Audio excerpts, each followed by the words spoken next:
something, you know what I mean? You get out the limo, you know what I mean? The driver open the door for you. You get out the motherfucking limo and stuff. This is when your campaign is speaking for you. I'm past the being just financially able to purchase a ticket.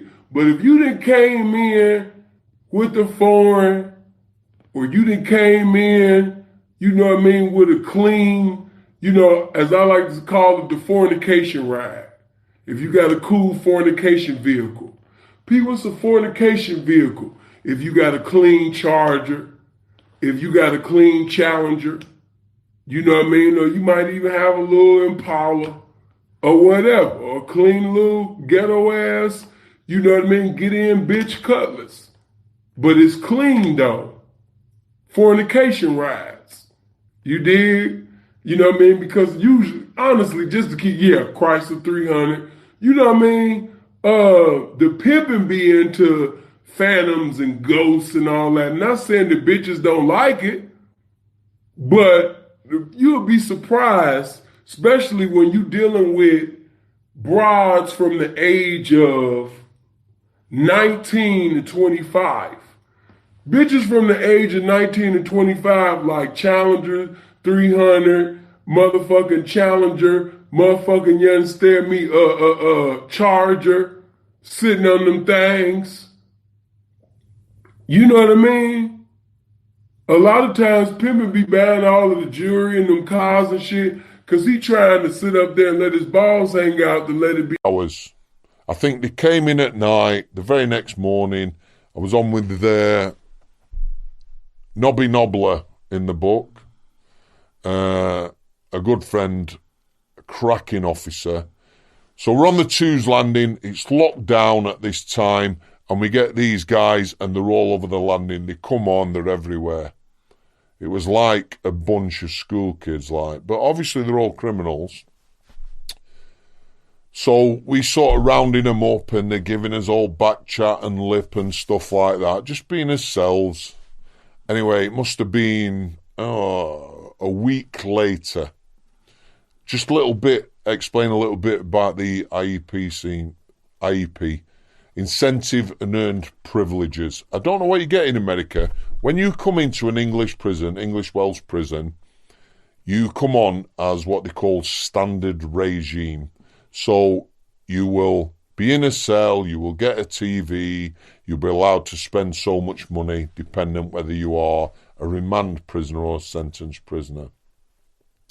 What happens is, after a period of time, if you are a model prisoner, you behave, you're polite, whatever, you can get enhanced status, which is a level up. You can spend more money, you can get your PlayStation, a lot of controversy around that, etc. Yeah, so it's an incentive scheme. Behave, you can aim for this.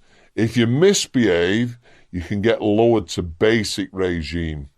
And when I was on K-Wing, that was done strict. Basically, your TV's gone for 20. After that, until a text he sent me Wednesday, April 26, 2017. He said, "Peace. Do you have a bank account that monies can be deposited in real time? If so, please send to me. Still sending some profit as well despite refund requests. Please confirm." So,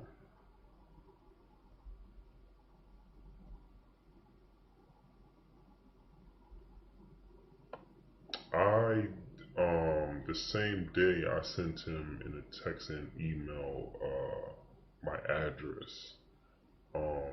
You're not getting my bank account information. I want you to send me the check. And I believe we had a conversation on this day. He called me. And I said, no, we originally agreed to you sending a check.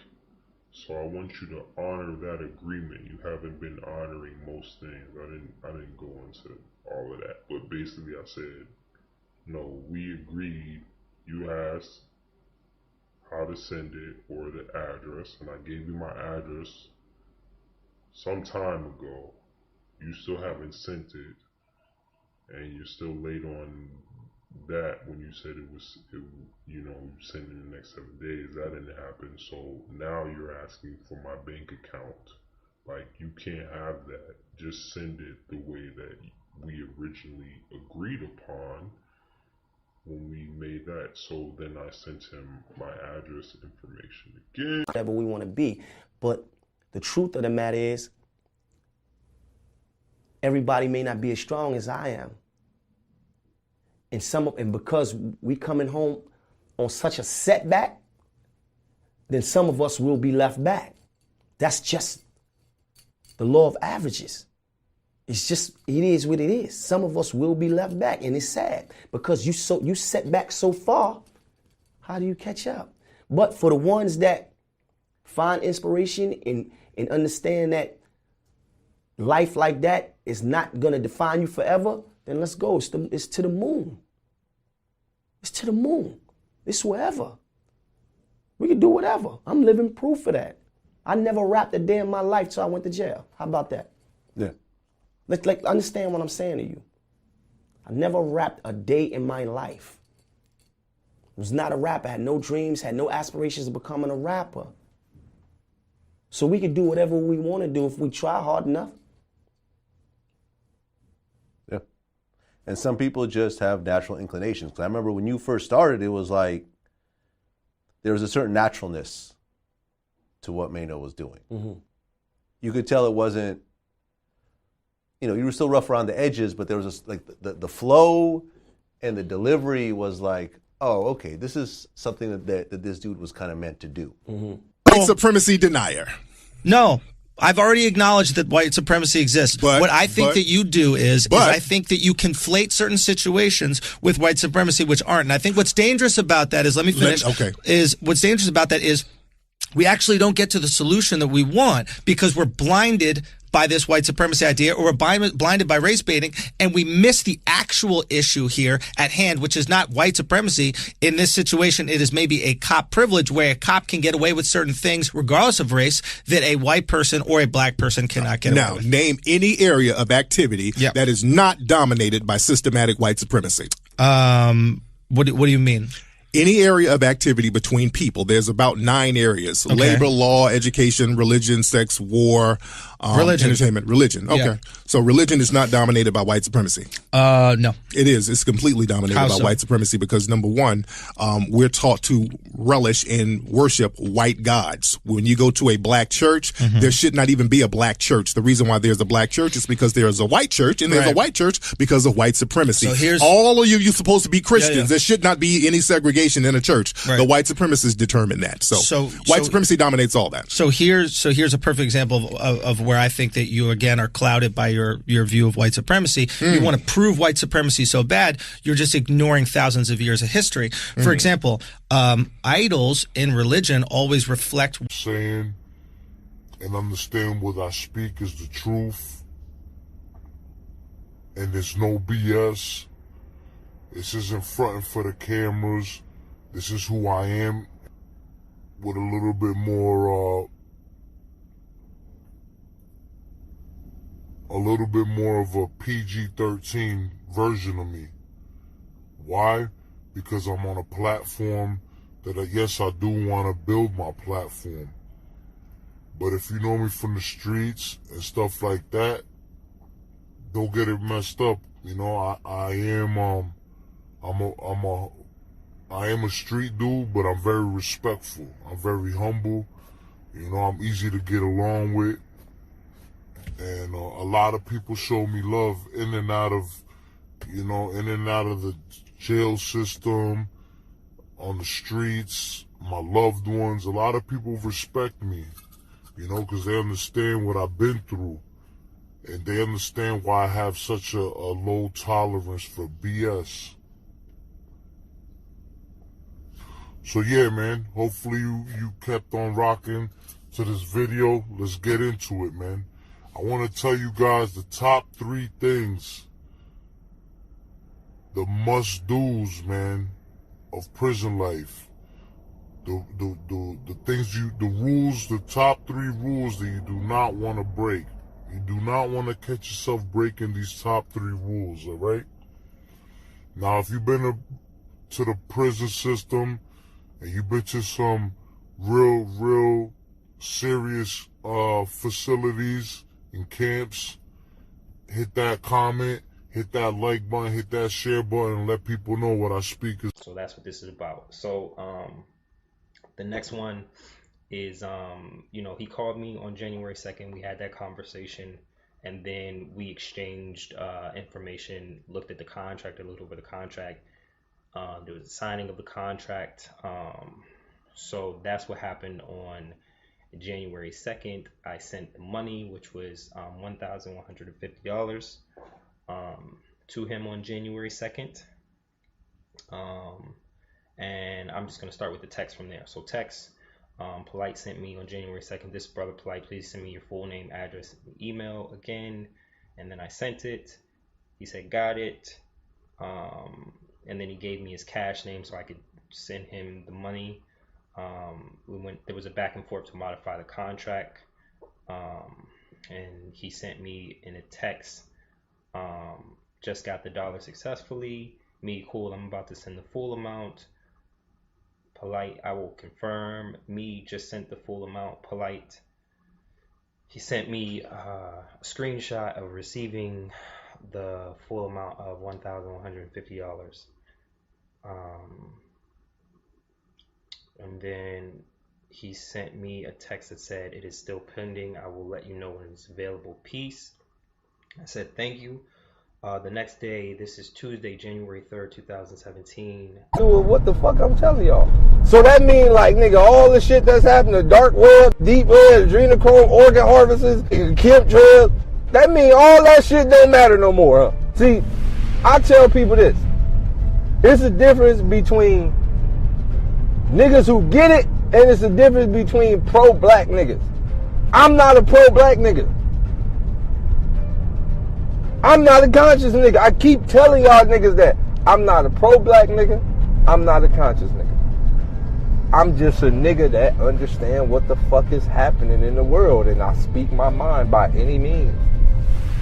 I don't profit off this shit. I don't fucking have lectures. I don't want to be no fucking conscious leader. You know what's you know what tell you when I knew I was a different nigga? I was watching Hidden Colors 5.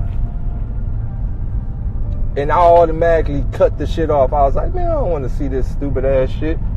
A lot of people was looking at me like, what you talking about? They like these your black people. I said, you want me to tell you why I don't want to see this stupid ass shit? Because all of these niggas will get on here and talk about what they know, but none of these niggas want to come together.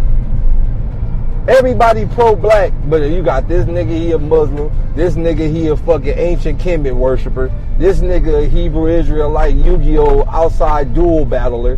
Man, none of these niggas want to come together. Everybody I've made, especially during the past year. I want to confess my fault, confess my wrong. I want to confess my weaknesses. I want you to know that thanks to Allah and you, I'm able to see myself better now. I'm able to see my weaknesses better now and my shortcomings better now.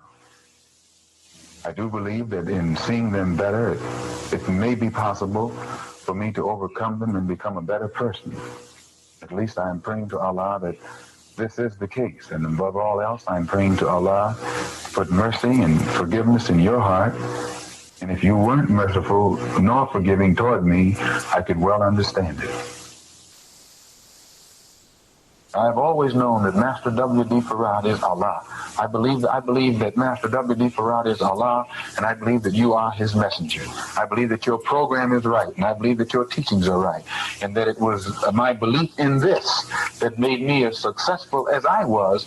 Especially, it was my firm belief in this that enabled me to stand up in the face of all opposition on television, on radio, before colleges, and before people out in the street at mass rallies, and support your Elijah Muhammad as our divine leader, teacher, and guide.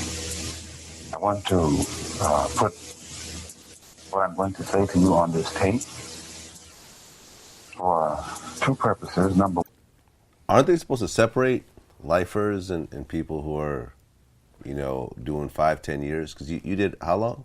I did 10.5 years. 10.5. 10 years So they put you with the lifers? Yeah. I started off on a level 4 for the first 3 years because I was sent in for a gang-related crime.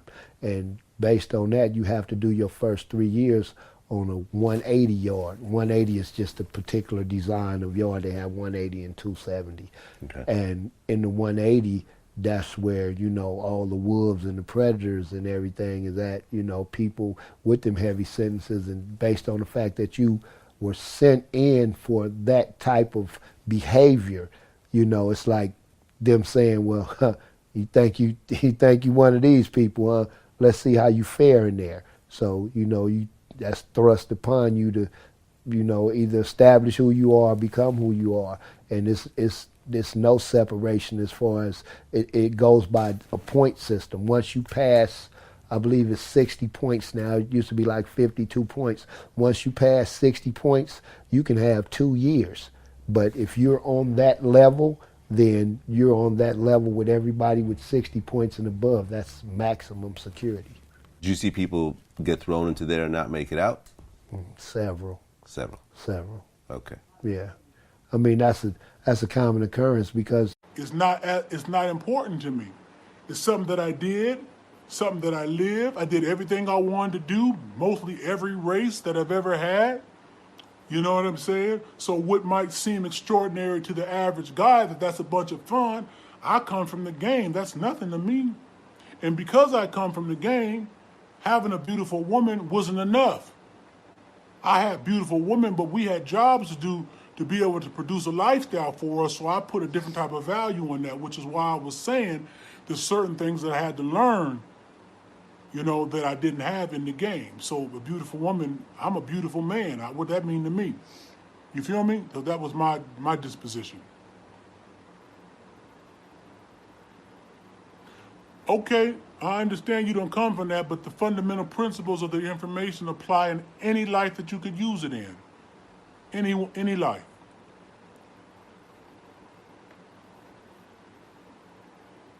All right, what else, people? This might be a short daily fire. Yeah, a lot of those things are in Nothing But Pimpin' Memoirs. Make sure you guys like this, you guys. 344 people in here. Make sure you guys like. If you guys got some questions, make sure you bring them through.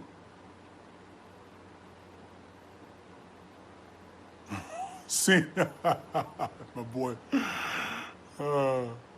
Please explain how submission to God is key to having all other things added unto you. Well, yeah, that is. I've not seen anything from a guard. So say someone came to you. Prison Officer. Say someone came to you and said, like, look, say it was like a female friend says, look, my son, he's only like 20. He's going to be going to prison for a couple of years in Manchester, for example. Would you just sit down, have a talk with him and give him some advice on how to best survive and get through it without getting any trouble? What would you tell that young person? If he smoked, I'd tell him to stop smoking. Okay. Don't take any drugs. Mm-hmm. Don't take anything off anybody. And that would be a good starting point. What would that do? Prevent him from getting in debt? Oh, it's so easy now, so easy. Everything's double bubble, or used to be, in English prisons. What that means for our American audience and British viewers, if you lend me half an ounce of tobacco this week, next week, double bubble, I owe you an ounce. So it's very easy to get in debt, especially if you haven't got money. If you can't pay, then I might be on your case to get a family member to bring something in for me. If we go back to 2013, 14, thereabouts, you can look online at all these prison reports. The then outgoing prison inspector of Her Majesty's Prisons, did his final report on Strange Ways. He said himself... Never enough jobs are ready to supply all the people, especially in the major cities that's overpopulated like New York. Now let me break that down to you. New York State has 18 and 19 million people spread across the whole State. No, let me say that again. New York State has 19 million people. But out of that 19 million, New York City has 9 million. That's half the population in one city in a whole entire state. New York State is big. Do you know what the crime rate is going to look like when they finish unleashing all of these with the defunding, wiping out the task force with the defunding, right? Which means the task force is not working, special task force, they're not getting paid to do it. On top of the fact that now a lot of the detectives are actually retiring because they don't want to deal with not being able to put you in a chokehold while you body slamming them and fighting to get away.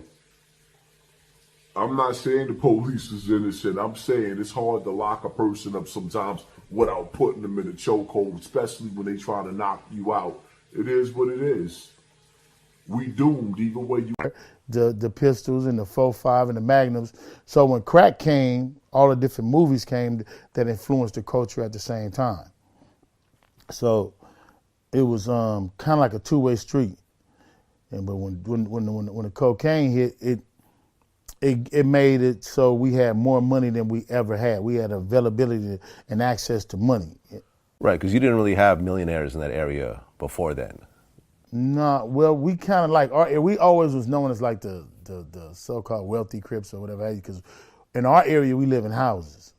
Like the projects in certain parts of Compton and Watts and all that, they in tenements and projects. In our area is houses. So in our area, which is called the 60s, is different. It's like you may have somebody that it's generational. You'll have people who've been going to school or knew each other from age 5 years old because their mothers own these houses and they have ownership instead of living in apartments, and they may be living in these apartments 5 years, 3 years, and they moving out and transitioning in and out these apartments. Ours was different. You know what I mean? Like we lived on a block, you know, Arlington. If you listen to one of the songs, it's called "It's a Struggle," you're gonna hear us talk about where it was 10 of us that lived on the same block. And it was more than us that lived on the same block, but we all lived up Arlington. And so that's where we was called the Arlington Gang. But the Arlington Gang is actually the first block. And making fun of me, you know what I'm saying? But those guys be on my page, and I don't take their stuff down. When they say ugly stuff about me, my wife always say, why do you say that? One guy said, you're not a good father. And one guy said, I hate your secret squirrels. You know what I'm saying? And I let it stay there. I let the negative and the positive stay on the same page. I don't block nobody, and I'm not even going after them and say, why you said that? That's your opinion. I'm comfortable who I am. You know what I used to always tell my team? Seek no one approval but your own. I tell that to my kids. When you seek no one approval but your own, you live a lot better. Do you have a relationship with your kids? Good relationship? I'm having a problem with them right now with two of them, you know. I have a problem. I got 6, but I have a problem with 2 of them right now. And they're cold too. They 33 and 34. I'm not biting no tongue, you know what I'm saying? She told me up front that I didn't do nothing for her. It took me by heart. Oh, she blew me up on Facebook. On Facebook, calling me Truman and all that. She hit me in the head. What does Truman mean? Being in that TV show with, it was a movie. With Jim Carrey. Yeah, how he lived in that make-believe world. She hit me in the head with that word. You lived that true. But hold on. So since you're not biting into, but do you understand where she's coming from? Can you say if you? I live on that page. I live on my page. No, what I'm saying, can you understand where she's coming by? It's your daughter you're talking about, right? So do you understand where she's coming without using your emotions or personal feeling? Do you see? Like I can see what she's saying. But no. I think it was the whole thing that we went through on Instagram was disrespectful. We gonna go in today, let the people come up in here. Oh man, Clyde Diva is all on it. She up in the building, waiting for this knowledge. That's what's up, Clyde. Speaking to my people direct, we got a threat. 3 fists, make them see us as pets. We need to check mind states. Wait, you wait too late, we fall. Generations of many children will be lost. Subscribe to this channel and get the message through hip hop. Putting only truth in music is when it stops. Flip flop, the game is on us. The youth, they know what's up. Woo, you hear that mix? I'm here to wake up the people. Knowledge to the brain, knowledge to the brain. All right, that's enough of that. Cause Sarnetta, boy, I get back into my cutting days when I was with Baby Flash and the Treacherous 3. Yeah, I was with Baby Flash and the Treacherous 3, Barry B, Dougie Fresh. Yeah, man. So let's get it in, man. Peace and black power to you, my brother. How you doing, brother Polite? Doing good, my brother. Doing good. All right, man. Beautiful little baby, man. I seen her sitting in the carriage, man. Earlier on your joint, you was live, and I seen you say, "No, what is it? Put that tongue back in your mouth. What are you doing, girl?" But anyway, man, yeah, beautiful little baby, man. I love her already. I ain't even meet her yet.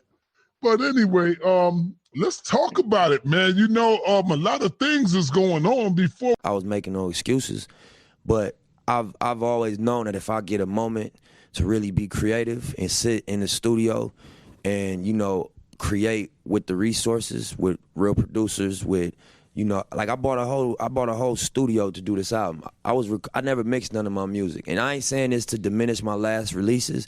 I'm just speaking to the point of being concerned with, you know, reaching a plateau in the mixtape space or reaching a ceiling.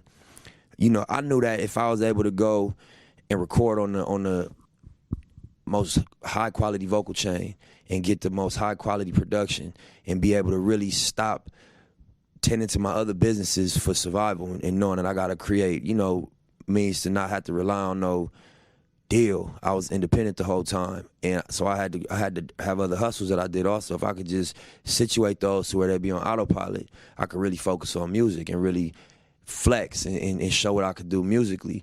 Because I feel like as an artist, I ain't really displayed my talents yet. What my potential is as an artist, you know, which is a little bit in the direction of what you said. Like people know the name Nipsey, and they know like he from LA. You know, he got he has respect in his city. You know, he's made a couple moves, but as far as musically, I haven't really been able to flex like that. So this album was an example of go viral. It will go viral. I just don't want to let it out yet. You know why? Let me tell you why. I tell you why I can't let it all out. I'm being easy because, like I said, Renentet is the cousin of my wife's cousin. You know who cousin that is, right? Yeah, that's my cousin. Say that again, son. That's my son. You know who Renentet cousin is, right? My cousin. Oh, okay.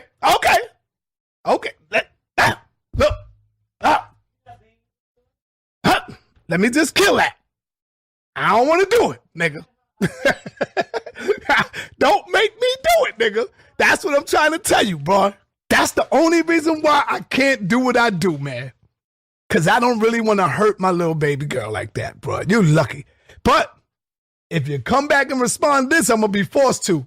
I'm going to be forced to do it. You heard? Don't make me do it, little Dr. York. Don't make me do it, Dr. York. Baby Dr. York. It's like Marcus Garvey. You know what I'm saying? Marcus Garvey had a movement that was so strong, you know what I mean, with black people. You know what I'm saying? I understand that you're going to deal with the beast. We have to trade with the beast if we go back to those times. You see what I'm saying? But when you're talking about now, and then I listened to you in the beginning when y'all had the debates, that's the thing I'm talking about. I'm talking about the beginning, like when you used to debate and things of that nature. You was banging on the beast hard, man. And, you know, it just hurt me a little bit. I know it hurt me a lot. I kind of stopped watching you as much as I did, brother. I don't know where you was at this whole time, because my first debate was, is the white man the devil, or have we become our own worst enemy? And I didn't take the white man's the devil. I am believing. And I remember that. I remember that. I don't know what version of Polite you talking about, but the version of Polite that always existed was anyone could come with that bread to pay me for a service that I render. I am not going to stop somebody from paying me for a service that I render. I don't give a damn what race they are. That's a fact. And if I decide to post a picture that, yo, my business is coming off the ground and I'm at the table, not just with anybody, I mention who I'm at the table with, and anybody that looks and understands who this man is as a venture capitalist, anybody that understands the other guy that I sit down with who's an angel investor, who's constantly on CNN and Forbes and everything like that. Yo, if you can't see it for what it means to represent it, be like, yo. We took their shoes away from them. We took their jewelry. We took their clothes away from them. And then we started giving them these sneakers that back then in the 90s, when I started giving these out, I was calling them Air Giulianis. These were the tough guys had to wear. No more Timbs, no more Air, none of that stuff. So we took a lot of the elements away that they were stabbing each other for to begin with. Okay? And then we look over there, then we look 9 years later, January, 8 slashings. February, 9. March, 6. April, 8.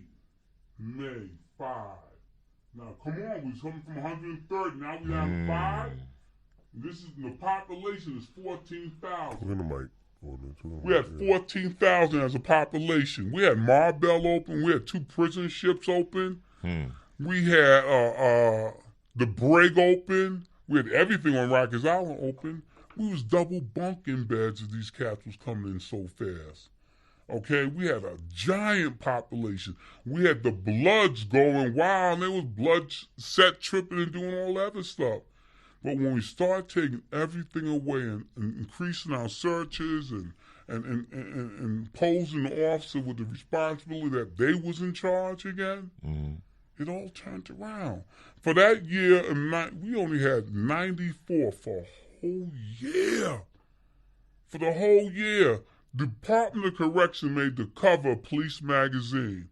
And they used to say, if you didn't have a correction officer as a friend, you didn't have no friend in investigations. Because we had a captured population that was willing to talk. Forest Bank. Charles Bronson, people like that, they've been doing it a long time.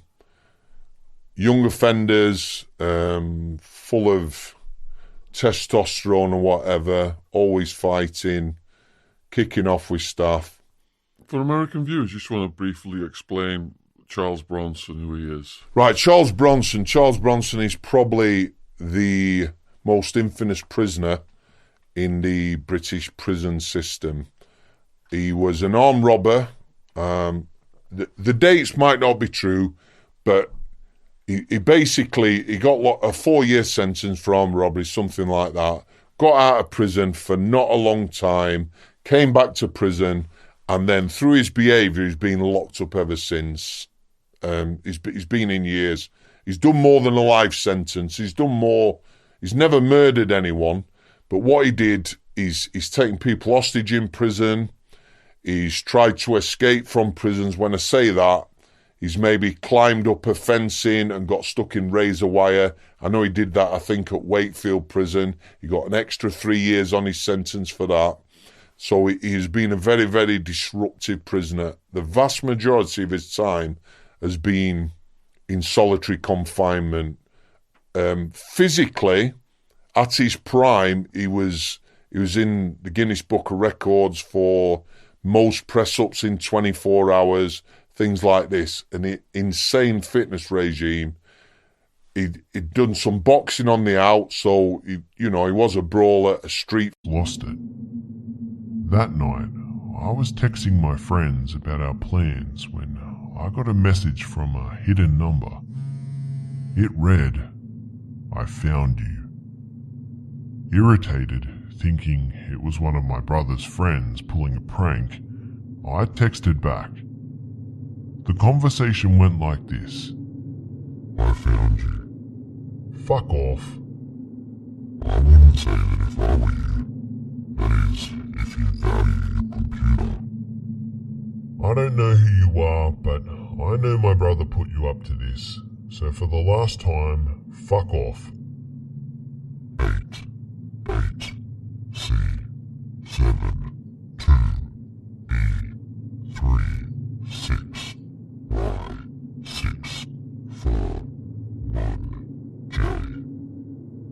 How the hell did you know my computer password? I am not here to discuss details, but instead to warn you. Never mess with things again, or you will wish you had never been born. And don't act like you don't know what I'm talking about. Lucky for you, I was able to retrieve my botnet. After this, I didn't reply. I didn't know what to do. It wasn't like I could call the cops. Botnet were illegal in the first place, so stealing one was definitely a problem and something the cops wouldn't take kindly to.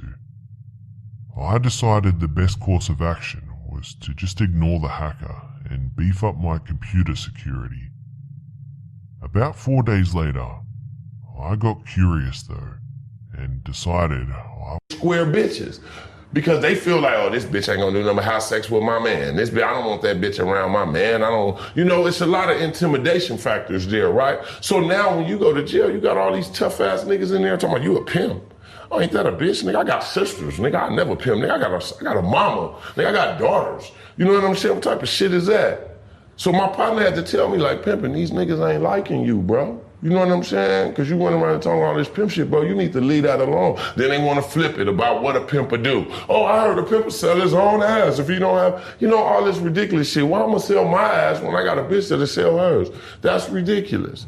You know what I mean? But they got a lot of negative aspects that they like to associate with this gang. But you gotta understand, you had rapists, child molesters, and pimps all like damn near in the same category. I'm talking about like 1920s, 1930s. So it was horrendous to be a pimp. It was gross to be a pimp. But now, in our age, you got the rappers, and you got 50 Cent making his song Pimp, and you got Snoop Dogg commercializing pimping, and you got Sugar Free, and you got Bishop, and all these motherfuckers. So now it's fashionable to be pimps. You know what I mean? Now it's looked on as a good thing. So that's why you got so many knuckleheads getting in the game that don't know what the fuck they doing. They got a girlfriend and they like, oh, well, I just watched the video. I'm gonna be a pimp, baby. All you gotta do is stand right here on 83rd and Figueroa. You understand? And he don't know the first thing about taking care of a woman, because that's what this is about. This is about upgrading, uplifting, and loving and taking care of a woman.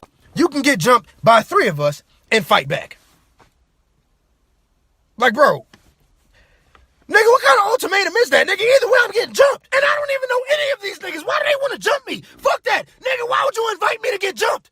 Now, the thing about these gang initiations, right, is when they jump you in, they don't, tell you when they're going to start. You know what I'm saying? Like, this is not a fair fight at all. Dog, I'm sitting there talking to this man about the fact that these people are going to jump me. And out of nowhere, bro, a nigga stole the fuck out of me. So this nigga steals off on me, right? And I immediately go into attack mode because that's what I'm used to. So I swing back on him, but I miss. And then he was like, oh, yeah, I like that. That's what I'm talking about. I mean, yeah, I bet you do when I fucking miss, nigga. Like, I ain't like that shit when you fucking hit me. So while I'm over here trying to complain about this man hitting me, they've already decided the other 2 people that are going to come jump me because I chose to swing off on this man. And these niggas wasted no time. Dog, the first nigga hit me, pow. Second nigga hit me, pow. Then I hit 8 trigrams, 64 pow. What the fuck? Bro, these niggas beat the hell out of me. Like, dog, these niggas beat me so fucking bad. I'm like, dog, am I y'all enemy or something? Like, y'all niggas must hate me. There's no fucking way y'all could be cool with me and want me to join y'all gang if y'all just whoop my ass like this. Bro, these niggas made me look worse than Zora when he took Luffy's pain. But y'all niggas have the nerve to ask me to join y'all fucking gang. Nigga, fuck you and your fucking gang. But you know what? Somehow I made it through that and gang knowledge. Publicly, I'm still not choosing to post my link publicly just because I don't want all the riffraff. And when I mean riffraff, the nosy people, the people that just want to subscribe to your channel, but they don't want to contribute anything when you are doing private messages, you're sending out private pictures, you're doing videos. I don't want those people on my page. I want quality subscribers. I want quality fans. I hate that fucking word. I want quality people to follow me. I don't like fake pages following me, and I don't like fake pages asking for my profile link. I don't like fake pages at all. So if I sense that someone was a fake page, they didn't have a picture, they were private, they had 0 followers, 0 posts, and they were following 0 people, you're a fake page. So I would tell them that they had to pay $10 to $20 to my Cash App for that OnlyFans link. So before you even get to OnlyFans, you gotta pay me something on top if you're a fake page. Period. Simple as that. We're about to get real honest and real, okay? So, focus. When I originally started my page, I did a little promotion. You have the chance to do a promotion on your OnlyFans page.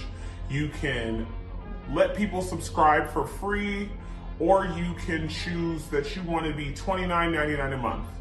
Mine is currently $13 just because I feel like that's a reasonable price to subscribe monthly. No, it is to me. To answer your question, no, that's not a necessity to be involved with this pimping. No, you don't. You know what I mean? You don't have to be involved with the pimping sexually for the pimping to preside over you. No, that's not a necessity at all. You know, so moving on, man. Bitches be thinking they slick. I just want the game. I just want the game. Any pimp that ever been in the game before, you already know that's a repeated song. I just want the game. I just want the game. bitch come over there, finally, and now she done came over there and come to find out the bitch want everything but the motherfucking game. Okay, moving on. Lord Jesus, the fact that this is even a question. Let me scroll to you. Okay. Seeing, is it mandatory for hoes to wear heels?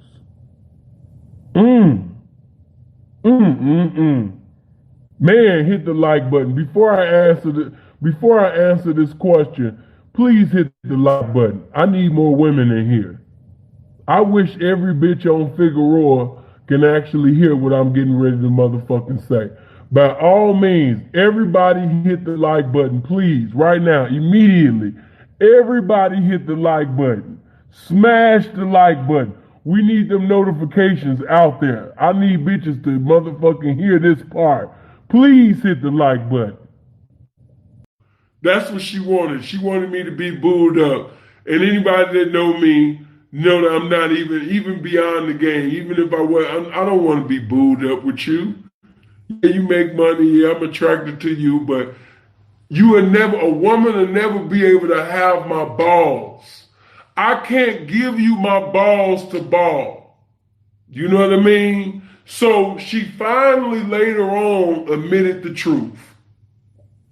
Because, we ended up, not talking for about a good 4 or 5 days. And she ended up calling me.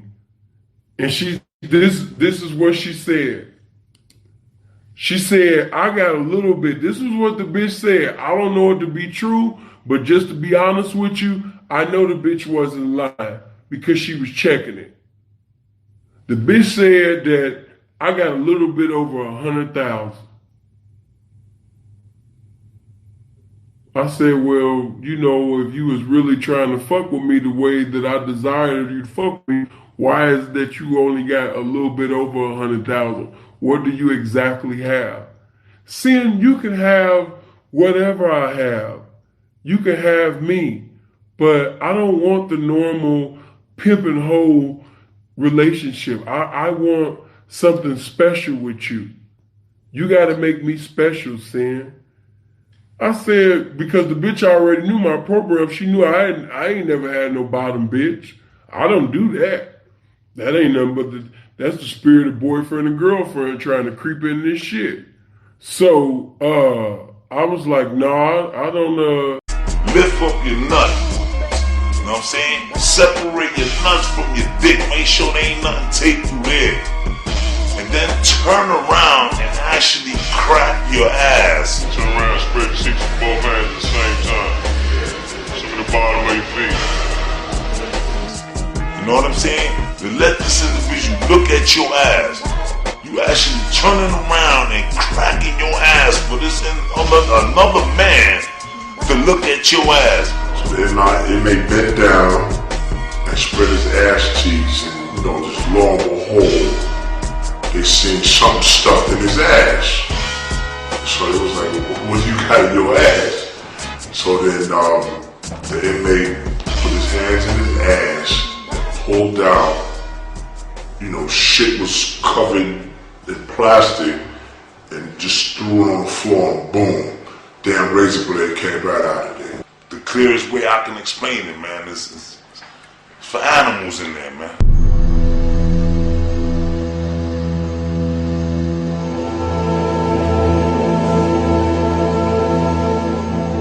When a brother go to jail, man, don't mean he's imprisonment, man. Imprisonment is your mind. It's a frame of mind, man. I always say slavery ended a long time ago. But when I stepped inside Rikers Island, and it's probably going on in other prisons too, I think that is the highest slavery rank up in there. I went to Africa and I went to the Elmina slave dungeon. I was a square, okay, which I am. I'm the greatest square that ever lived. But if I'm a boyfriend, a husband, I could give a less fuck about you looking at my wife or looking at my girlfriend or one of my girls out, my mini girlfriends or whatever the fuck, because that just shows me that she's attractive. If I'm in the mall and everybody is oohing and ahhing over the woman that I've came in here with, that just gives confirmation to the information that I already thought, that this woman is attractive. Who own a car or a house or jewelry or a suit or just anything that nobody's attracted to? So that's just confirmation that this woman is attractive. They supposed to look at your woman. So if your wife look good, she thick as hell, or if your woman, girl, whatever, she look good, let the men look. Come on, man, we don't be doing all of that. And if she really possessed the love that she professed to have for you, she gonna stay in bounds. She gonna stay in pocket. You ain't got to put her in pocket. The love that she got for you, it'll keep her in pocket. The vows that she made, the covenant that she made to God with you when y'all decided to get married, that should keep her in pocket. You shouldn't have to put your wife in pocket. The love that she has for God, the love. Don't do it. It's not for everybody. The game is not for everybody. And like I said, it's okay. It really is okay.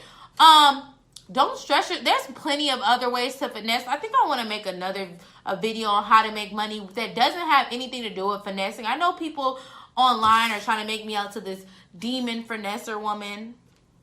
Thank you. But there's more to me than this. Is there?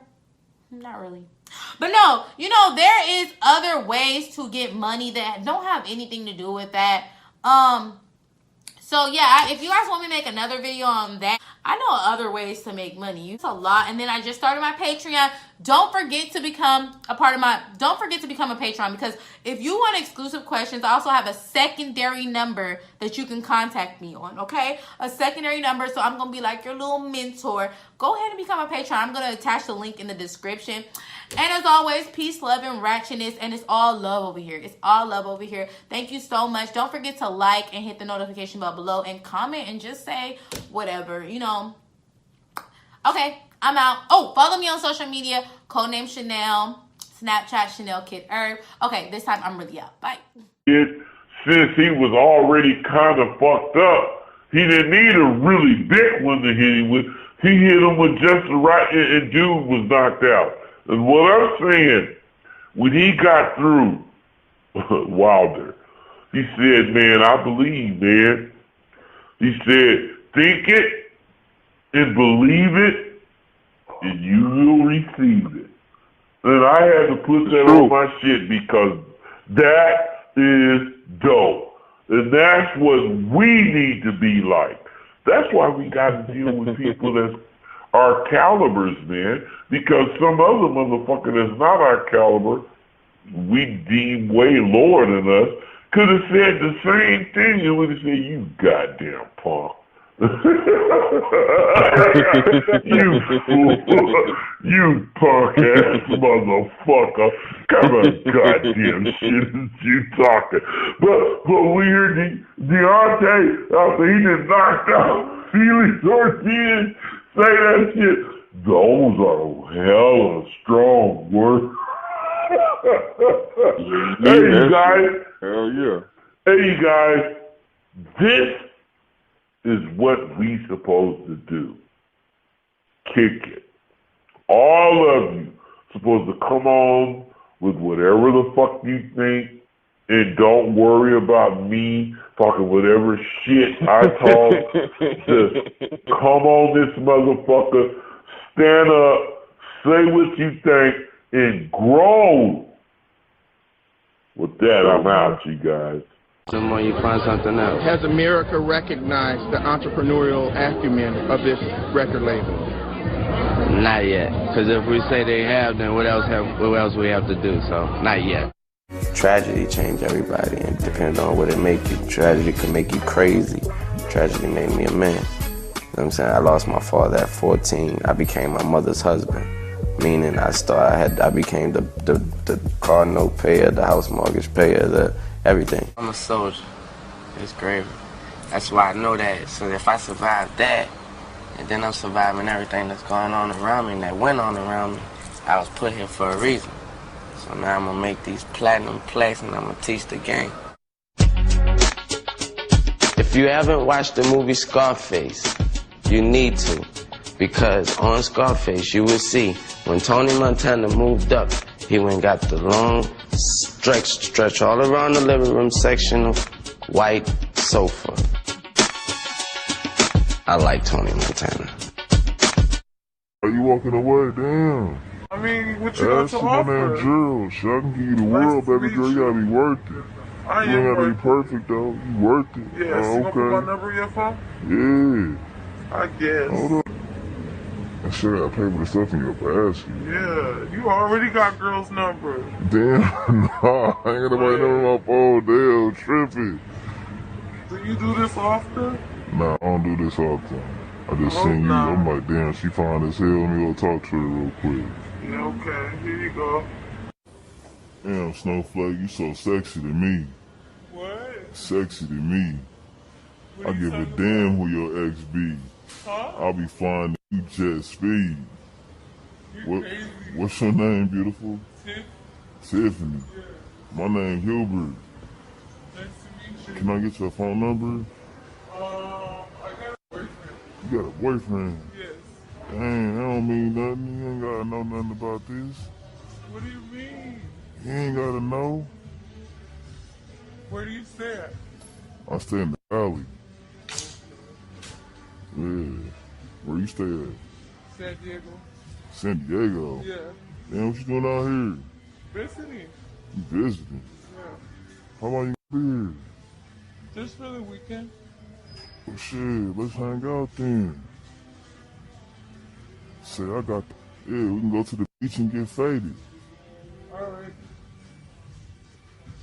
Well, give me your number. Alright. Yeah, I'll call you. Yeah, what's your name again? Tiffany, right? Yeah. Oh, okay. Hubert. Alright. They call me Hubie. Nice to meet you. Yeah, text you so I can lock you in. Alright. Oh my God, my favorite YouTuber, Drew Houston. You know, they're of course not going to have them working together. But they knew they were married. It's not like they can do something about it. It's not like they were disrespectful while they were working or anything like that. But the husband was more so of a disrespectful individual. Okay? Very disrespectful individual. So there was 3 dorms in federal prison. There was A, B, and C. I lived in C dorm. Okay? This officer worked in B dorm. I'm sorry, the counselor worked in B dorm and the officer worked in C dorm at the time. So, they were separated. They weren't really like I said, together. They of course, they would see each other on the compound. You would see them walking home, out together, whatever. So these counselors have, I feel, in my mind, and I'll tell you guys why. In federal prison, the way it's actually set up is that there's two sides of the dorm, okay? There's one and there's two. So you have your there's four sides of the dorm because it's upstairs and downstairs. There's C1, C2, C3, and C4, okay? And in the middle, and this is just one big dorm, you know, it's just one big dorm, I swear, it looks like a V, okay? And in the middle of the dorm, that's where all the counselors are at. All through up downstairs and upstairs and downstairs. That's where the counselors are at. So you can actually go through the middle where the counselors are at to get conversation to have at all. Period.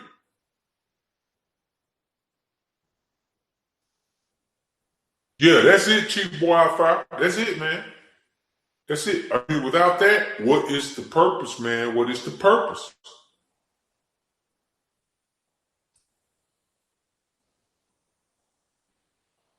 So, you know, man, it's just one of those things where, you know, I look at it and I say, you have to, DeRay Vicious, what up, homie? Good to see you in the stream, man. So, I mean, that's one of those things, man, that men let women get away with that I feel like as men, we should really be on top of. We should be on top of that, man. Hero Apocalypse, what up, bro? Yeah, a lot of them fight, like Hero said, man, a lot of them fight the submissive aspect of it. But they fight the submissive aspect because they know that there's another man who will let her get away with everything she want to get away with without her being submissive. But I don't care what that man does. All I care is about what a woman knows she needs to do with me.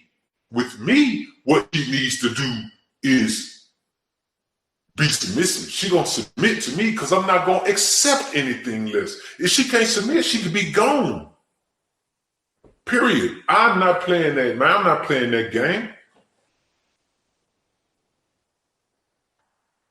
So, and that's why I say, man, you got to have more than one woman, man. If you got one woman, man, you got to put a whole bunch of effort into, you know, if you feel like she's worth it, very few of them are, but if you feel like she's worth it and you want to brought the people I love, and we went through situations like that, and we got out of it. What was the worst situation you've been through, Rikers?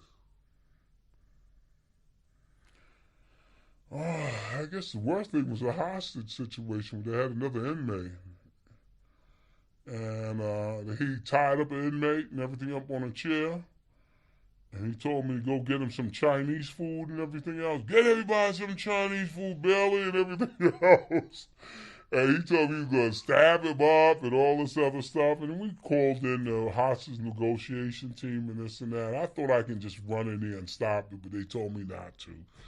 You know, but that was the worst day I think I had, you know, had to have all that attention on our jail over somebody being tied up on a chair and this guy threatening to, you know, to kill him. He didn't get no Chinese food. He didn't get no Chinese food. He wanted Chinese food and like Bailey's going to get him. No, Bailey didn't get him no Chinese food. That was the worst situation I was in. I had nothing else. You know, we had a couple of escapes. That wasn't bad. Yeah, talk about that. Yeah, I think, wow. We had an escape. The guy was... Let's talk about escapes. That's what the last question I want to ask you. I had an escape out of my house, but I wasn't working that the day. But I'm almost sure he worked on those windows when I was there. And he was a good guy, too. When I say good guy, he's one of those guys who locked in his cell early and this and that. One of the guys I said, I wish I had some more guys like him. But that cat was in there sawing his window every day. He got out the window. Well, they caught him on a visit with some wire cutters in his pocket, right? But he had another set in his, he had a cuff on. He had a cast on. He had another set. So he had a throwaway for the COs. Look at it because, like I said, these politicians that's paid to march, rappers paid to march, actors paid to march, are all being paid by George Soros. They're all being paid by George Soros. So when you sit back and you analyze the whole situation for what it is, The game has been rigged. I told y'all in the beginning this was going to be the purge. And then I want y'all to understand something, right? When you sit back and you analyze what's really going on, like, for example, I go to see my mother for the first time. They let us go in since this covert. I was able to actually see it for the first time. And they had cameras. I know y'all know I'm recording. So they had cameras, right, that could actually read my temperature from the ceiling. Now, let me break down these cameras for you real quick. If these police really, really wanted to, rather not the police, because the system, the satanic system, didn't give them authority or give them the update, rather, in their systems where they could actually see you through those cameras, which will guard you with your gun on your waist. When they update those cameras, which they already have the technology, they're just waiting. They want the crime to go stupid. If they wanted to catch illegal guns in New York and Chicago, especially in New York where nobody really has a permit to catch it, they could read your body and see the metal up under your shirt the same way they can read your eye. If you've been locked up, they can read your eye print. And what it was, they had two cells that was connected.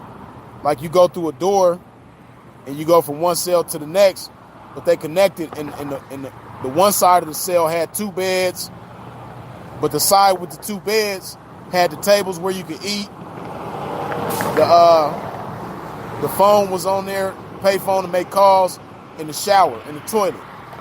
All of that was on the side with the two beds, and then on the other side it was just 8 beds.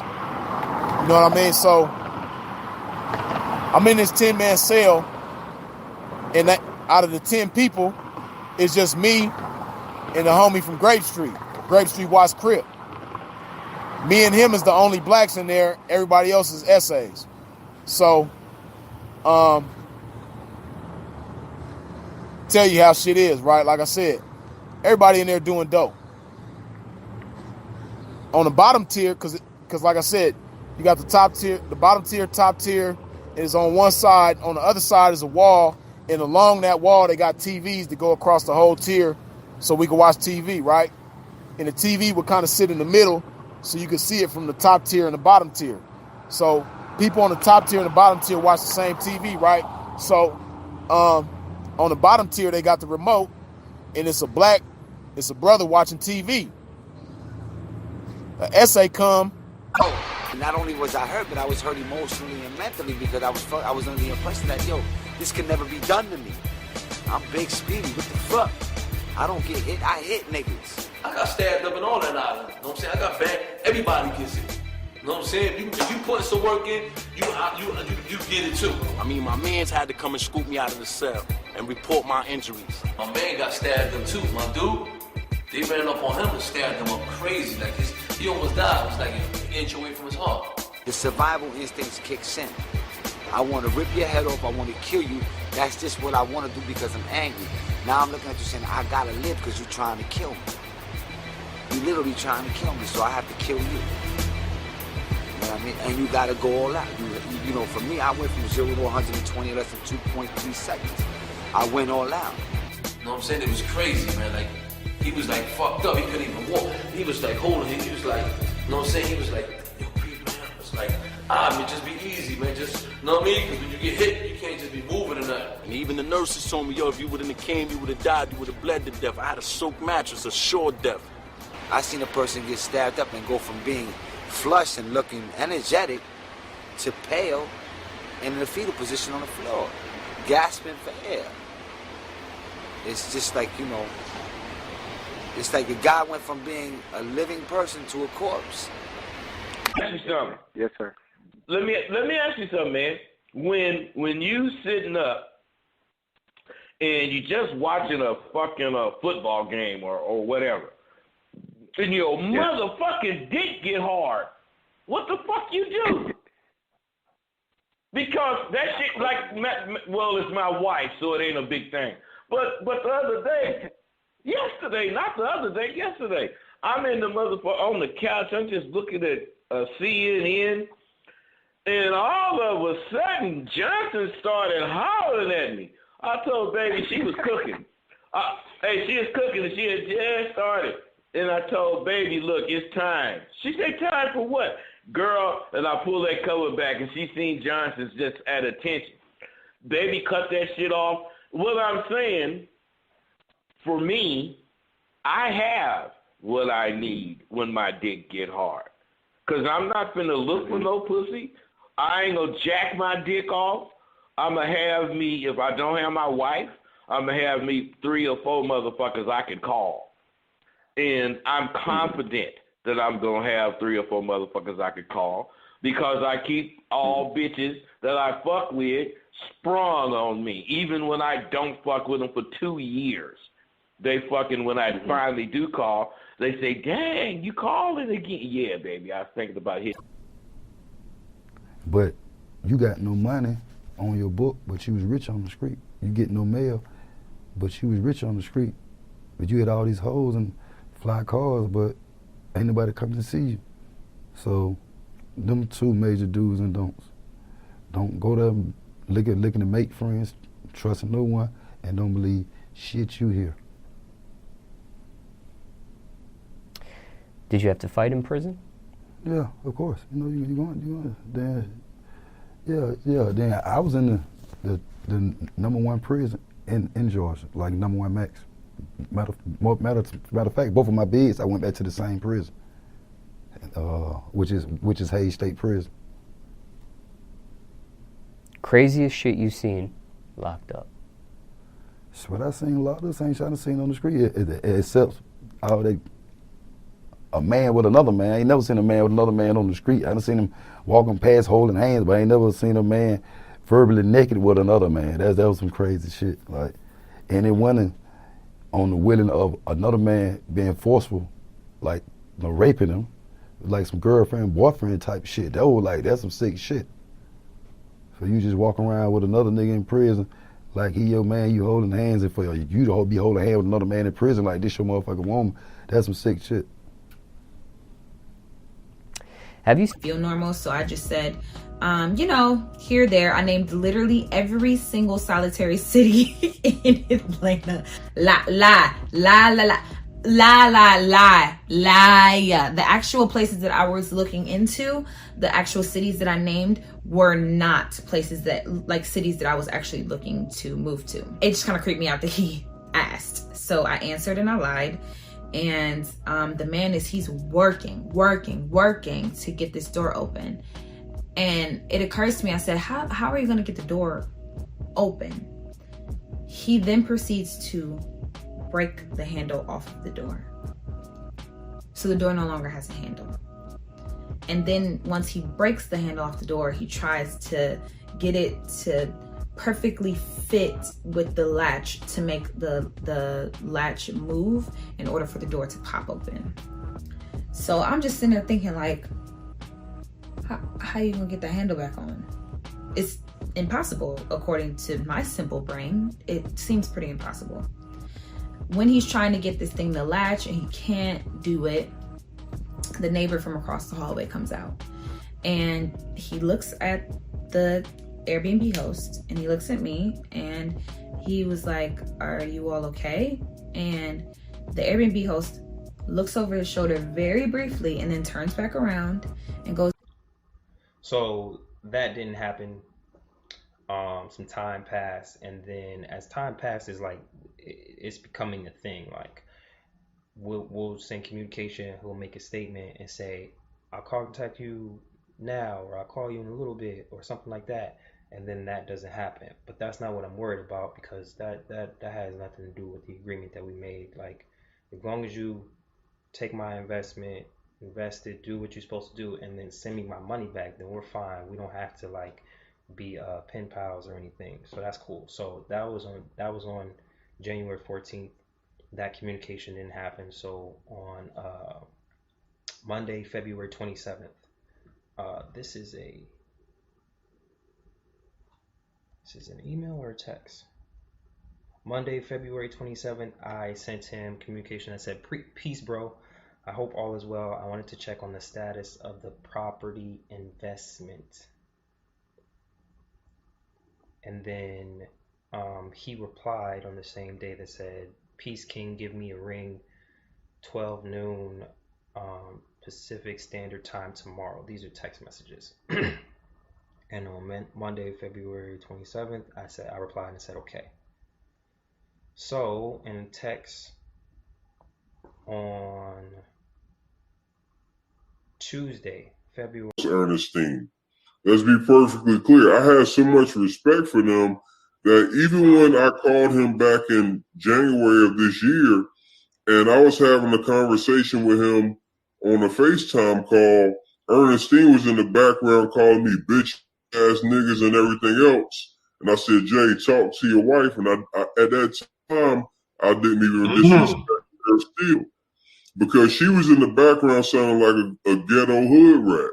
Oh, fuck you, you trying to come up off the Morrison name, you're just a bitch ass nigga, blah blah blah blah blah. Like all in the all And what was this call about that she's saying this? What were y'all as two men talking about? This is back in January. Jay and I are on the phone negotiating with him giving me my money. So we had basically went a while where we had went months where Jay hadn't done anything as far as trying to give me the money that was due from the ticket sales or anything that was a part of the event. And then he finally, picked up the phone and we had a conversation on a FaceTime call where he was like, all right, let's figure out something. Let's find a narrative that we can make that's fair for everybody, where we don't have to smear anybody's name and do this and do that.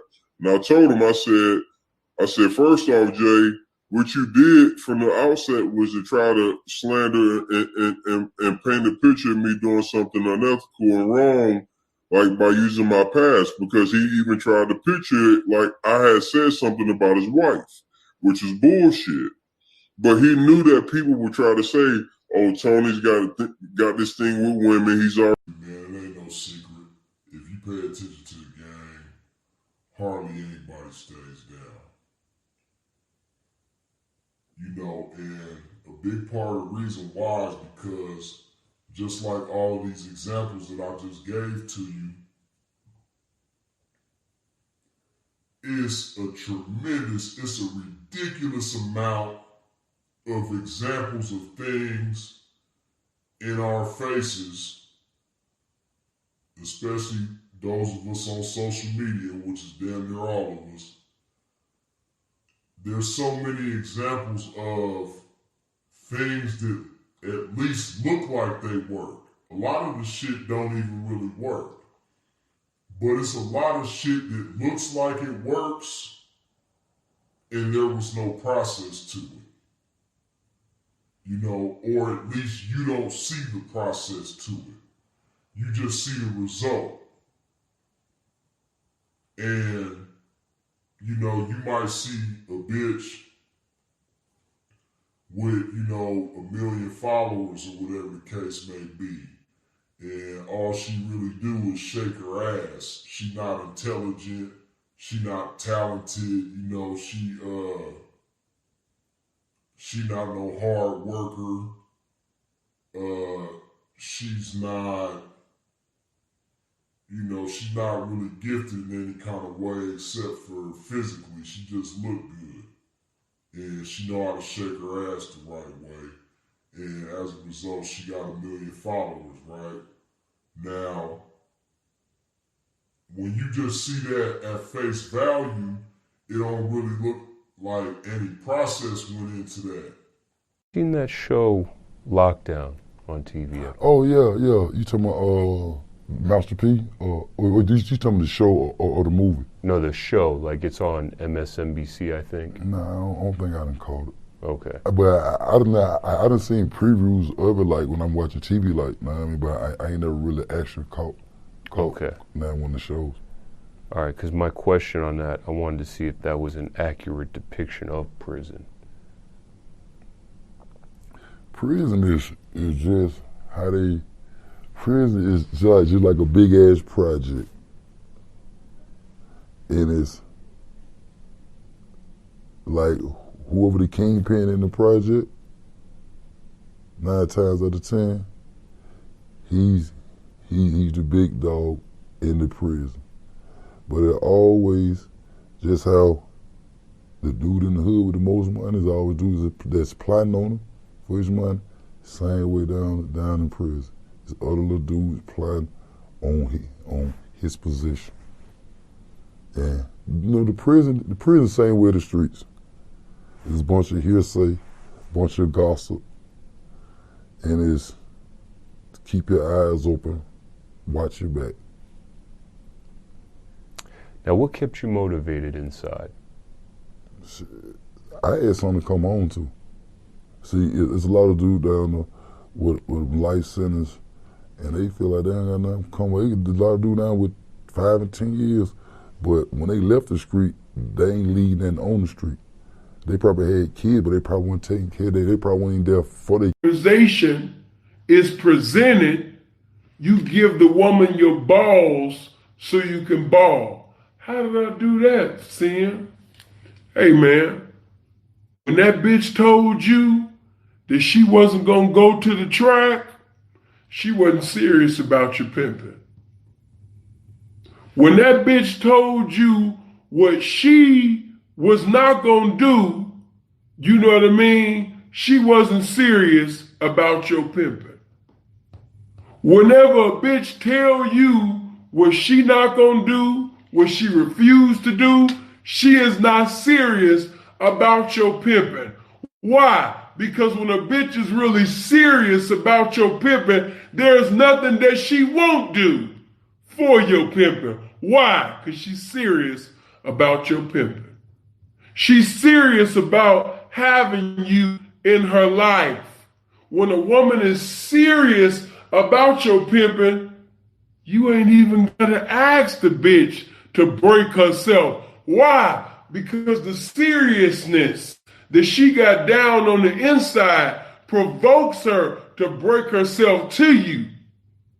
You ain't gotta beg or plead with her to break herself. Why? Because she's sitting over there want to prove herself to you. What I gotta do? I want your information in my life. I want you to be a man to me. I know that you got the information to lead me to the destination of success. I trust you with my life. I've took a mental safari. What advice would you give to somebody for making the right choice, career choice? What is like to you, like you were talking to your children or just any youngster that wants to know in the hood, that how does that choice, what do you think is the key to making that choice? It's understanding how you make your money. Like if you ask a youngster what he wants to do, he'll tell you what he wants to do, but he doesn't know how he makes his money. If you ask a rapper before he actually gets successful, like what he wants to do, he's gonna tell you, I want to be a rapper. Well, how you make your money being a rapper? The average rapper doesn't know it's from shows and merchandise. They won't know that. But you ask a designer, they're just starting a clothing company, they don't know what tier of distribution, where's your margin, what's your business model. It's understanding where you make your money, but also understanding how you make your money. You know what I'm saying? Understanding what it means when you go mass and what volume means, and understanding what it means when you become something that's a destination. And it's not volume, it's just more just opinion leaders. And then how you make money from that. It's just understanding how not to compromise your brand and have longevity and being patient, Like a lot of people aren't built to be entrepreneurs. They get too nervous, they get too scared. The first thing you have to do and understand about being an entrepreneur is you're never going to hold any money. Because every time you get $1, you're buying more stuff. Period. You don't hold money, you buy stuff. Period. And people. This out, ladies, this is for y'all mostly. When you're in a relationship, there's certain things you must do. You must continue doing the same things that you did to get that man or woman to keep them. If you don't do that, you're blowing a very good opportunity for happiness. I see a lot of brothers out here, a lot of sisters out here. They don't really know what they want. They want one thing, but they really want another thing. There's a lot of people that are users. They try to get what they can get from a person in order to make themselves feel better. You don't try to downplay another person to make yourself feel or look better. That's not a good thing. That's bad dope, as we call it in the hood. If you love somebody, you love them unconditionally. Ain't no such thing as conditional love. Anybody say that's full of shit. The only conditions I got in my love is you can't be a child abuser. And anything else we can get by. You can't abuse children. You can't play with children. If you're my woman, anything else we can get by. We can get through it. That's only condition. That's not condition. That's just real shit. All love is unconditional love, and it's supposed to be. For the people who think that it shouldn't be unconditional, then you people got problems. Take for instance,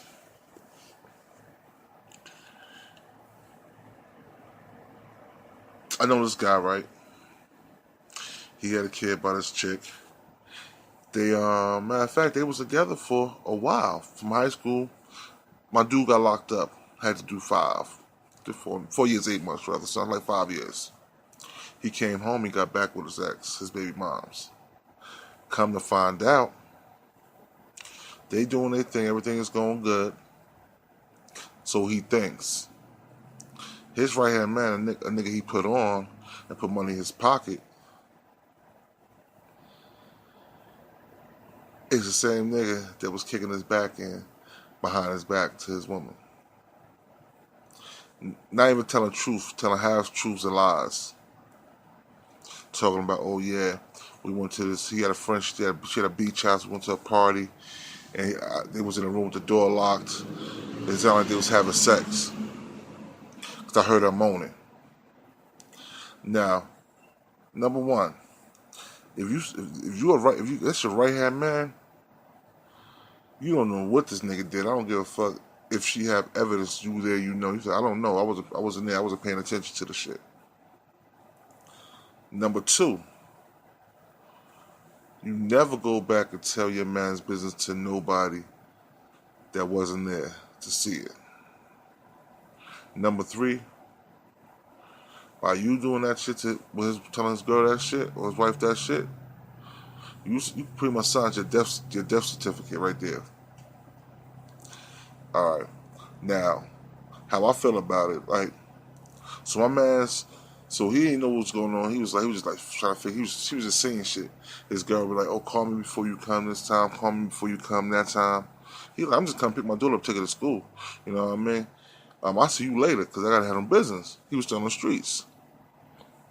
So one day he was going to pick his daughter to take his daughter to school, and she was like, "Call before you come." So he think like I think most of the time. So he like, you know what, fuck that. I'm gonna pull up on him. I'm gonna pull up at the house. I'm gonna see what's going on.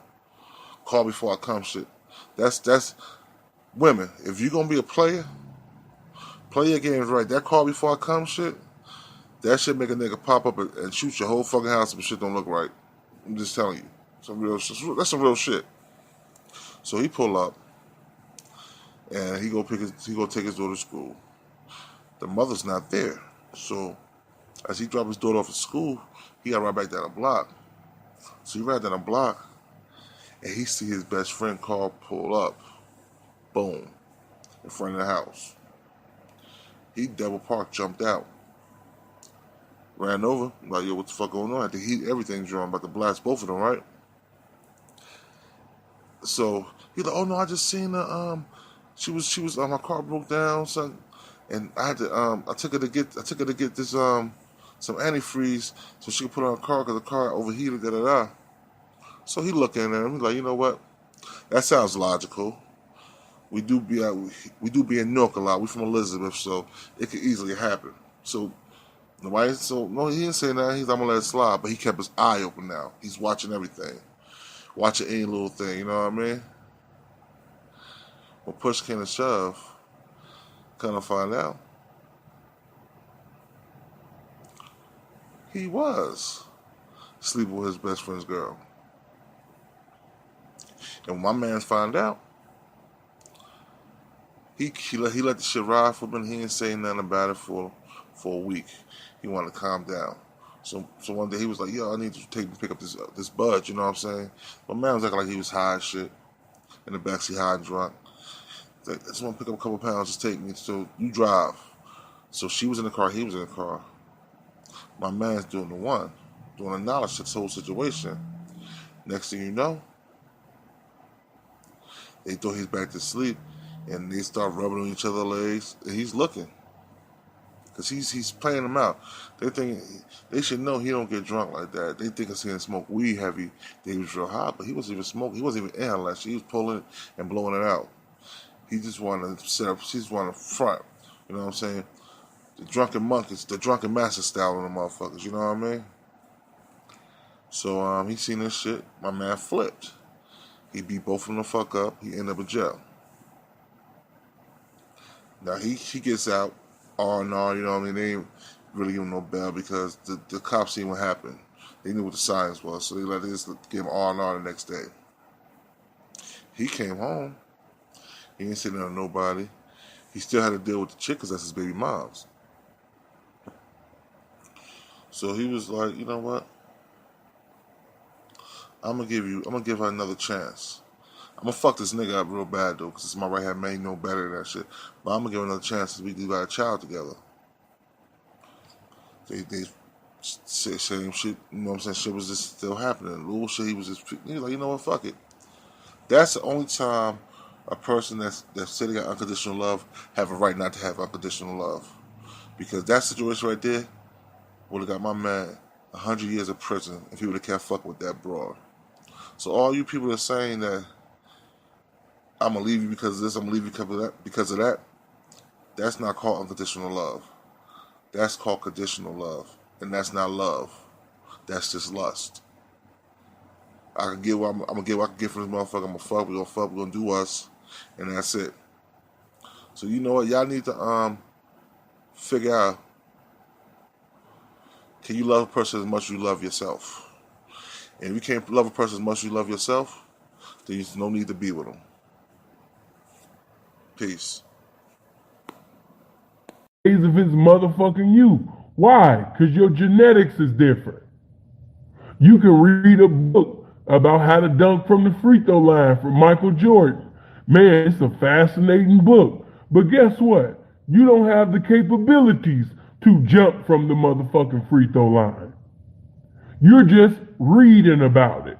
You're just hearing a tutorial about it.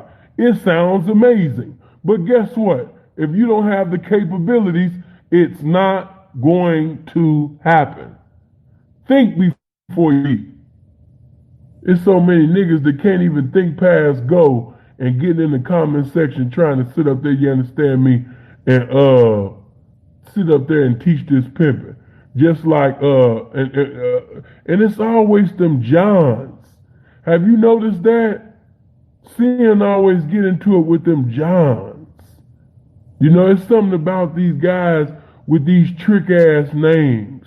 John. I got into it with one John, you know what I mean, a minute ago, but you know what I mean? What's up with all these Johns? And he probably thought he said something too when he said, shut up, Reverend Spike. You know what I mean? All of these Johns. And that just show you something, that your mama really thought that you was going to be a trick when you was even born. What's his name? John. Your mama just knew you was going to be a tricking ass nigga. The nurse knew you was going to be a tricking ass nigga. They all came together on one accord to name you John. They knew you was going to be